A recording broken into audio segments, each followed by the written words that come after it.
अरे विशाल, काय करताय तुम्ही आता? अरे अमोल भाऊ, कसं काय आज इकडं? काय नाही, आज काय दिवस विशेष सांगा बरं. आज काय आज लक्ष्मीपूजन आहे वाटतं ना. हां, लक्ष्मीपूजनचं महत्त्व सांगा बरं तुम्ही आता मला. आता लक्ष्मीपूजनचं महत्त्व सांगा म्हणजे आता अवघडच धंदा झाला बाबा हे. बरं ठीक आहे, मला जेवढं माहिती आहे तेवढं मी सांगण्याचा प्रयत्न करतो. ठीक आहे, चालेल. तर कसं आहे माहिती आहे का, लक्ष्मीपूजन कशाला म्हणतात ह्याच्याऐवजी कशामुळं लक्ष्मीपूजन करतात ही माहिती असणं बरं गरजेचं आहे. तर कसं आहे माहिती आहे का, आपल्या सगळ्या तर माहीत आहे की राम वनवासावरून 14 वर्षानं घरी आले. मग त्या तिथल्या लोकांनी दीपोत्सव साजरा केला. दीप म्हणजे आपल्याकडं पंथी म्हणतात मराठीमध्ये. तर दीपोत्सव साजरा केला म्हणून त्याला दिवाळी म्हणतात.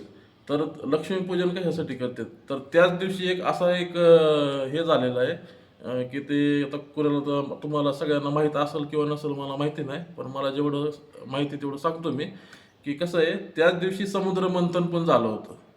तर समुद्र मंथन ज्यावेळेस झालं त्यावेळेस समुद्र मंथनमधून लक्ष्मी देवीचं हे झालं जन्म झालेला आहे.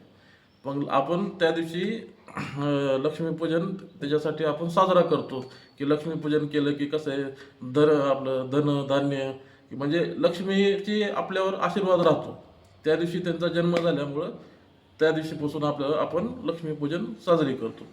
तर मित्रांनो, तुम्हाला जर कसं वाटलं काय नाही तुम्ही पण सांगा. तुमचं पण काही वेगळं असेल तर मला सांगा. माझं कुठं चुकलं तर माफ करा. जय हिंद, जय महाराष्ट्र.